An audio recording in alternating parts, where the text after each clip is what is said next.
I've noticed that really readable town histories often have amusing stories handed down from families of particular towns. The newer Windham town history has such stories. I thought I'd pass a couple of them along. Back before the First World War, the very first man in town to own an automobile, that is in the center of Windham, was John W.M. Whirlidge. The history does not tell us what make Mr. Whirlidge's car was, but it does say that he kept the vehicle in one of the horse sheds opposite the church. And one day, people passing by witnessed Mr. Whirlidge driving into the shed, going a little faster than he should have. And just before he crashed his car into the rear wall, the man hollered at the top of his lungs, and what he said was, "Whoa, whoa." The car, of course, did not whoa.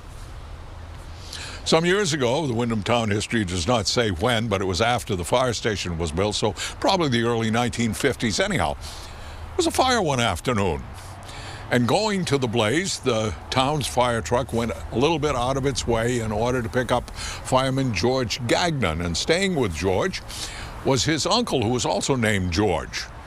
Now, Uncle Gagnon loved a fire. He wasn't a fireman, but he liked going to fires. So when the truck slowed up to pick up the men, they both hopped on, although Uncle George was a little bit slower.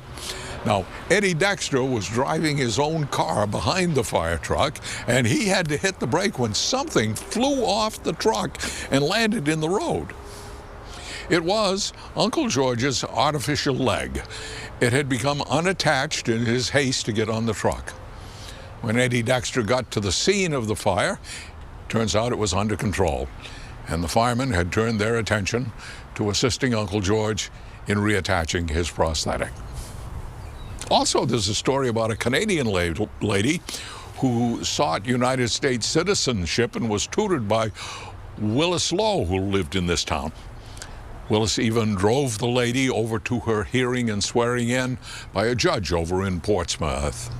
And the final question from that judge, from the questionnaire, was, "What flies over the roofs of all federal and governmental buildings in the United States?" And the woman never hesitated.